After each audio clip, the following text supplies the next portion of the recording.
तो और मालूम कैसे पड़ता है कि ये फ्रॉड, मतलब फ्रॉड एक तरह से होता कैसे है, किस टाइप का फ्रॉड होता है? कौन बोल रहे हैं? वासुदेव। तो हाँ। देखो, फ्रॉड जब होगा ना, तो सबसे पहले बात है कि सामने वाला बोलेगा कि ये काम, मतलब दो टाइप का। एक तो फ्रॉड फ्रॉड है, एक तो आपको जस्ट आप काम करवा के भाग जाना चाहता है, फ्री में आपसे काम करवाना चाहता है।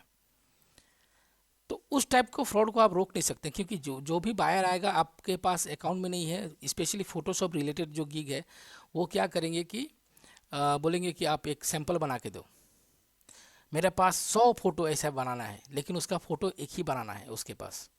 ठीक है। आपको बोलेगा ओके। कि इस टाइप का मुझे 100 फोटो बनाना है, बहुत लंबा काम है, आप ये फोटो बना के हमको दो। तो आप बोलेंगे ठीक है, चलो सैंपल, एक सैंपल तो डेफिनेटली ना, लार्ज प्रोजेक्ट करोगे तो एक सैंपल होगा ना, $5 का ऐसा ऑर्डर होता है।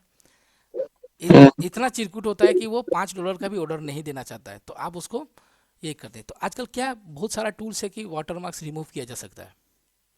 तो आपने उसमें मान लीजिए कि आप ऑनेस्ट है, नया है, तो आप उसको बिना वाटर मार्क्स लगा के आप सेंड कर दिए। मैं तो हमेशा वाटर मार्क्स देता हूँ, और मैं इस तरह से वाटर मार्क्स लगाता हूँ कि सामने वाला कोई भी सॉफ्टवेयर लगाए, कुछ भी करे, रिमूव करना आसान नहीं है। ठीक है। क्योंकि भाई आप उस बंदे को ठगने चाह रहे हो जो कि ऑलरेडी दूसरा का रिमूव करता है। तो जो रिमूव करता है ना, तो वो उसको पता है कि किस तरह का वाटर मार्क लगाया जाए ताकि वो रिमूव ना हो पाए जल्दी। तो मान लीजिए आपके साथ वो चीटिंग हो गया, तो ठीक है, एक काम किया, फिर दोबारा वो नहीं आएगा ना आपका आपका शक्ल दिखाने के लिए। आपका क्या गया, आपका आधा घंटा 1 घंटा गया, क्योंकि आप नए हैं, आपको तो काम चाहिए। उसे घबराना नहीं है आप लोगों को। ठीक है। और क्या है सर वर्डप्रेस में। और हाँ, बताइए। सर अगर हम सर हमारा जो लोएस्ट प्राइस हमने जो गिग में लिखा है, हम्म। जैसे कि $80 नहीं तो ऐसे कुछ, हाँ, अगर हाँ। हम $60 का लेते हैं ऑर्डर, तो वो मतलब कुछ इफेक्ट करेगा गिग पे? नहीं, नहीं, कुछ दिक्कत नहीं करेगा। हाँ, आपका लोएस्ट शुरुआत में हमेशा लोएस्ट से जो भी रखा है उसका ऊपर ही देने चाहिए, आपका जो वर्डप्रेस है। लेकिन कभी कभी आपको कस्टम ऑर्डर कुछ काम है, सपोज आपका जो गिग है $60, मैंने जो अभी ये खुद ही $60 कस्टम ऑर्डर बना के लिया है, मेरा भी लोएस्ट 80 है।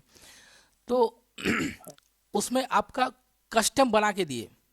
कस्टम इन ए सेंस कि ये जो मेरा डायरेक्ट प्रोफाइल से जो था वो काम नहीं है, उसका दूसरा काम है। तो कस्टम बना के उसमें मेंशन किया कि भाई ये तो इसलिए मैंने कम किया। अब कोई कोई बंदा, एक तो बंदा था कि मैंने $80 का गिग पे मैंने $10 का भी ये किया है, काम किया है, कि मुझे सिर्फ फीडबैक लेना था। और वो क्या किया मैंने, उसके वर्डप्रेस में ऑलरेडी वो एक डेवलपर था, तो उसके वर्डप्रेस में कुछ इशू आया था। ठीक है। तो वो मुझे कांटेक्ट किया कि आप तो वर्डप्रेस का काम करते हो, मेरा एक इशू है, मुझे थोड़ा हेल्प कर सकोगे? तो हम लोग कम्युनिकेट किए। कम्युनिकेट करके और मैं उसका पैसा लेने का जरूरत नहीं, मैं बोला कि चलो यार, कोई तो जान पहचान मिला। वो तब तक ऑर्डर भी नहीं था। तो उसका हेल्प कर दिया, उसका जो भी इशू था फिक्स करके। उसका उसने लॉगिन यूज़र ने पासवर्ड दिया, और मैंने लॉगिन करके उसका प्रॉब्लम सॉल्व कर दिया, और उसको बता भी दिया कि ये प्रॉब्लम के लिए ऐसा ऐसा हो रहा था। तो वो खुद ही सामने से बोला। अब मैं पैसा उसको ऑर्डर भी नहीं बोला, ठीक है चलो यार, चलो ठीक है। तो सामने वो जानता है कि डेवलपर कल को उसको भी क्यों कुछ प्रॉब्लम आएगा, तो फिर बोलेगा यार तुमने मुझे हेल्प किया। फॉरेन का सेलर था। तो मैंने बोला कि $10 का तुम ऑर्डर जनरेट कर दो, मैं तुमको पेमेंट करना चाहता हूँ। तो बोला ठीक है। तो मुझे उसमें कोई सिक्योरिटी नहीं है, उसको डिलीवरी नहीं, मैंने कस्टम ऑर्डर भेजा, और उसने प्रोसेस कर दिया, और उसके बाद उसने रिव्यू दिया कि बहुत अच्छा डेवलपर है, बहुत अच्छा काम करता है। इसे करके मुझे मिल गया, एक रिव्यू मिल गया। उसका $10 $5 से मुझे कोई ज़रूरत नहीं पड़ता। तो यही है आप। और एक चीज सर, वो जो आप सर वर्डप्रेस का लेते हो सर ऑर्डर, हम्म। तो उसको डिलीवरी कैसे करते हो? जैसे कि वो ईमेल में होता है ना सर, हाँ। तो उनका अब वो देखो, अकाउंट क्रिएट करके देते हैं? देखो फ्रॉड में बचने का क्या है ना, कि अगर आपको वेबसाइट बनाना है तो आपका एक तो पर्सनल, एक तो सर्वर होगा। वेबसाइट होस्टिंग तो आप ऑलरेडी करोगे, मेरा होस्टिंग घर में है ऑलरेडी। ठीक है। मेरा पर्सनल डोमेन भी है। उस डोमेन में मैं क्या करता हूँ, एक डायरेक्टरी बना देता हूँ। उस डायरेक्टरी में कोई भी क्लाइंट का काम मैं नया से फ्रेश इंस्टॉल करता हूँ, वर्डप्रेस एक डायरेक्टरी बना लेता हूँ, या फिर सब डोमेन बना लेता हूँ। उस पर मैं उस सारा वेबसाइट बनाता हूँ, बना के लिंक शेयर कर देता हूँ क्लाइंट को, कि देख लीजिए आपका काम कैसा हुआ है। अब वो क्लाइंट बोलेगा कि हाँ, ये वेबसाइट बहुत अच्छा लग रहा है, सब कुछ काम है, तो अब उसके बाद बोलूँगा कि मैं आज ही के दिन आपका, तो हम मैं डिलीवर कर रहा हूँ आपका काम। ठीक है, तो जो आपका जो वेबसाइट का जो स्क्रीनशॉट आप ले लिए और उसके जो वेबसाइट में जाएं, लॉगिन यूज़र नेम पासवर्ड दे के, और जो बैकअप होता है अपना जो सर्वर का जो सारा जो वेबसाइट है, all in one WP migrations और बहुत सारा आपको पता होगा बैकअप जो प्लान है, उसका प्लगइन यूज़ करके उसके वेबसाइट पे ट्रांसफ़र कर दीजिए। ट्रांसफ़र करके अपना जो डिलीवर है आप उसमें जो स्क्रीनशॉट है जो वेबसाइट का उसको अटैच करके delivered and please give your feedback. तो सामने वाला इससे क्या बचाव होता है, सामने वाला रिवीजन रिक्वेस्ट नहीं डाल सकता है। रिवीजन एक ऑप्शंस रहता है बायर के पास कि आप रिवीजन डाल सकते हैं। आपने मुझे डिलीवर किया कि ये आपका वेबसाइट बन के तैयार हो गया, मैं डिलीवर कर दिया। अब डिलीवरी में तो आप कुछ दे नहीं सकते, अपना स्क्रीनशॉट आपने दिया। अब मुझे उस वक्त लगा कि वेबसाइट में अरे यार कुछ गड़बड़ है, मैंने अपना वेबसाइट तब चेक किया, तो मैं क्या करूँगा, रिवीजन बटन डाल दूंगा, तो फिर आपका ऑर्डर अटक गया। तो फाइबर का ये भी ऑर्डर को नीचे डाउन होने का एक और रीज़न है, आप जितना नंबर ऑफ रिविजन्स खाएंगे उतना ही ज़्यादा आपका प्रोफाइल जब आपका गीग है वो नीचे जाएगा। आप ऐसा समझ लीजिए कि आप एक फिल्म के एक्टर है, एक एक्टर है जो कि टेक्स नहीं लेता, वन टेक एक्टर है, उसको ज़्यादा प्रेफरेंस मिलेगा। अरे यार उसको तो बस कैमरा और लाइट्स कैमरा ऑन करने से ही बस एक बार काम करता है, उसका बस धान धन हो जाता है।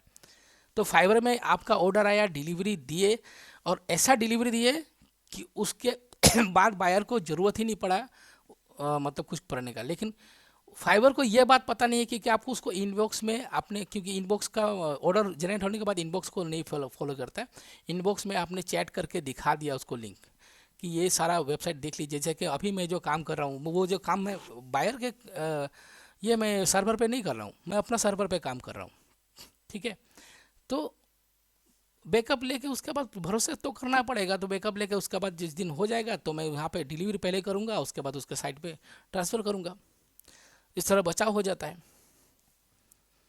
नहीं तो आप डायरेक्टली अगर आप करेंगे तब तक लोग वो क्या करेगा, चुपचाप ये रिवीजन हो जाएगा, क्योंकि एक ऑर्डर है, आप विद इन द 3 डेज जो टाइम रहता है उसी वक्त आप जब डिलीवर कर दें तो वो कैंसिलेशन नहीं करेगा, क्योंकि सारा कम्युनिकेशंस वो जब तक कैंसिलेशन अगर ऑर्डर को कैंसिल करता है तो आपके पास ऑप्शंस रहेगा कि भाई आप डिस्प्यूट खड़ा कर सकते हो कि नहीं मैंने इसका काम कर दिया, ये ऑर्डर कैंसिल नहीं हो सकता है। तो बायर आप दोनों का कम्युनिकेशंस को वो चेक करेगा। अगर उसको लगा फाइबर को लगा कि इसमें बायर चीटर है तो उसका पैसा काट के आपको मिल जाएगा पैसा। इसीलिए तो बायर से 20% खाता है फाइबर, और आपसे सेलर से 20% खाता है। आप $100 का काम लेंगे ना तो आपको $100 में आपको मिलेगा $20, उसमें भी आप इंडियन टैक्स जो है आजकल वो भी कटता है, तो वो भी आपका कट जाएगा, ठीक है। तो ये मीडिएटर होने की वजह से ही दोनों का सुरक्षा है।